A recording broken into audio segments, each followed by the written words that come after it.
राजस्थान के राजसमंद जिले की कुंभलगढ़ तहसील के एक छोटे से पहाड़ी गांव पिपाणा में मेरे मित्र श्री पूरा राम रहते हैं। उन्हीं के कहने पर गन्ना उत्पादकों के वहाँ पर एक गुड़ बनाने का छोटा सा गृह उद्योग चलता है। उसे देखने और गुड़ खरीदने के लिए मैं श्री गणपत जी और शैतान सिंह जी के साथ वहाँ गया। उन किसानों ने हमारे आवभगत गन्ने का ताज़ा तरीन रस पिलाकर ठंडा, ताज़ा और शुद्ध गन्ने का रस पीकर मन और तन दोनों ही तृप्त हो गए। गन्ने से गुड़ बनाने की प्रक्रिया को हमने अपनी आंखों से देखा, यही मैं आगे दिखाऊंगा। गन्ने के रस को एकत्र करके ये लोग उसे बहुत उबालते हैं।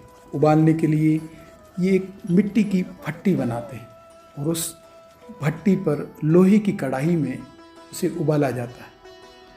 चूँकि बहुत ज़्यादा उबाला जाता है तो ईंधन की भी ज़्यादा आवश्यकता रहती है। तो ईंधन की आवश्यकता पूर्ति के लिए ये गन्ने के रस बनने के बाद में जो अवशेष बचता है उसी से ही ये ईंधन की आपूर्ति करते हैं।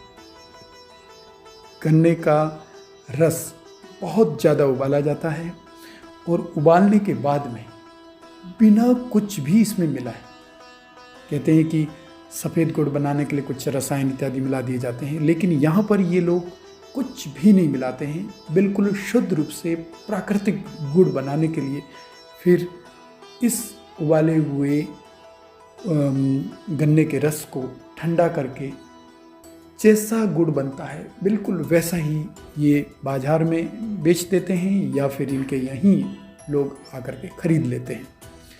यह गुड़ शरीर के लिए बेहद ही लाभप्रद होता है।